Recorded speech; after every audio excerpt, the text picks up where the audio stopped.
ဒီနေ့ဗီဒီယိုမှာတော့ရေမိုးတွေမှာပါတဲ့ tree node structure အကြောင်းကိုပြောပြသွားမှာဖြစ်ပါတယ်။ဆိုလိုတာက top node, middle node, base node တွေဘယ်လိုအလုပ်လုပ်တယ်လဲ။ရေမိုးတွေထဲမှာဘယ်လိုပါဝင်ပစ္စည်းတွေပဲထည့်ဥပမာ perfume compound, ethanol တခြား solvent တွေလည်းအများကြီးရှိတယ်။အားလုံးတူညီတဲ့အချက်တစ်ချက်ရှိတယ်။အဲ့ဒါကပြန့်နှံ့နှုန်း rate of diffusionဒီပြန့်နှံ့နှုန်းကလေထုအပူချိန်ပေါ်မူတည်ပါတယ်ဥပမာပုံမှန်လေထုအပူချိန်25ဒီဂရီဆဲလ်စီယပ်မှာဆိုရင် ethanol ရဲ့ပြန့်နှံ့တဲ့နှုန်းက mercury မီလီလီတာနဲ့တိုင်းရင်46 mmHg ရှိပါတယ်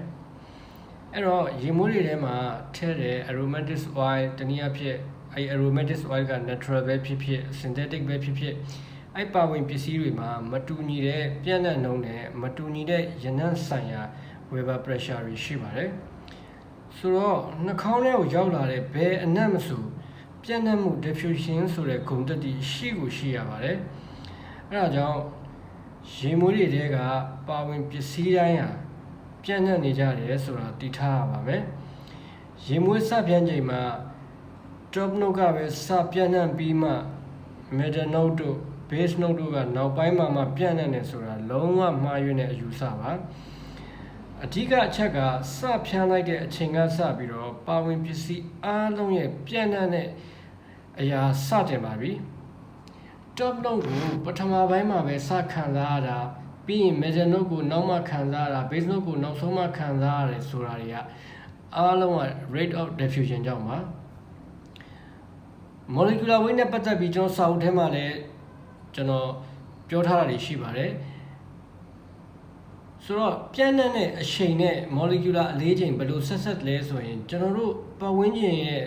လေထုဟာမြေဆွဲအားကြောင့်တည်ရှိနေတာအခြေခံအားဖြင့်ပြောမယ်ဆိုရင်မြေဆွဲအားကြောင့်လေထုဟာဝေးရာကိုမပြန့်နှံ့သွားတာအဲ့လိုမှမဟုတ်ရင်ဓာတ်ငွေ့ molecule တွေအကုန်လုံးတွင်းထွက်သွားလိမ့်မယ်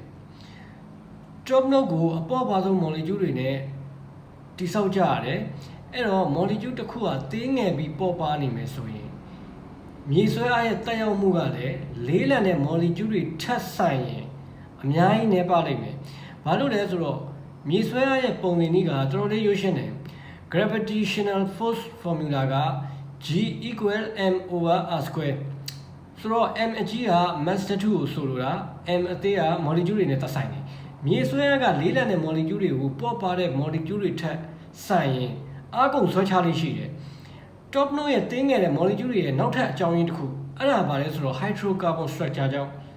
top node တွေမှာအများဆုံးတွေ့ရတဲ့ molecule တွေက monotrapping derivative တွေဖြစ်ပြီးတော့ base node ရဲ့ molecule တွေကိုကြည့်ရင် skew-trapping derivative တွေဆိုတော့တွေ့ရလိမ့်မယ်နည်းနည်းလေးထပ်ပြီးလေ့လာကြည့်မယ်ဆိုရင် skew-trapping နေ monotrapping နေအားလုံးဟာ isoprene unit လို့ခေါ်တဲ့အသေးစား unit လေးနေနဲ့ဆိုင်တယ် isoprene တစ်ခုရဲ့ unit က C5H8 ရှိတယ် isoprene unit နှစ်ခုပေါင်းလိုက်လို့ရှိရင် C10H16 ဆိုတဲ့ unit တစ်ခုဖြစ်သွားတယ် monotrapping တွေက isoprene unit နှစ်ခုပေါင်းထားတာအကယ်လို့ isoprene unit သုံးခုပေါင်းလိုက်ရင် C15H24 ဖြစ်သွားပြီးတော့ skew-trapping ဖြစ်သွားတယ် isoprene unit တွေကတခြား functional group တွေနဲ့ချိတ်ဆက်ရင်ချိတ်ဆက်သလောက်အဲ့ molecule ရဲ့အလေးချိန်ရတယ်တဖြည်းဖြည်းကြီးထွားသွားလိမ့်မယ်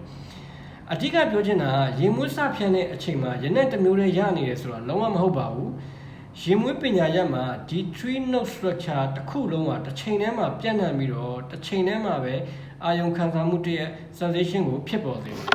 တော့အချင်းချုံပြီးတော့အကြောင်းအရာကိုအချင်းချုံပြီးပြောရမယ်ဆိုရင်ရေမွေးရဲ့ရနံ့ကလေထဲမှာဓာတု molecule အဖြစ်နဲ့ပြန့်လွင့်တယ်ဒီ molecule တွေကလေထုကိုမြေပြင်နဲ့နီးကပ်စွာထိန်းသိမ်းထားပြီးလေထု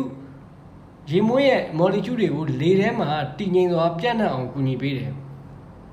အကယ်လို့ဆွဲငင်ရမရှိဘူးဥမာအာကာသထဲမှာဆိုရင်ရနံ့ molecule တွေကထိန်းချုပ်လို့မရပဲလွတ်ထွက်သွားလိမ့်မယ်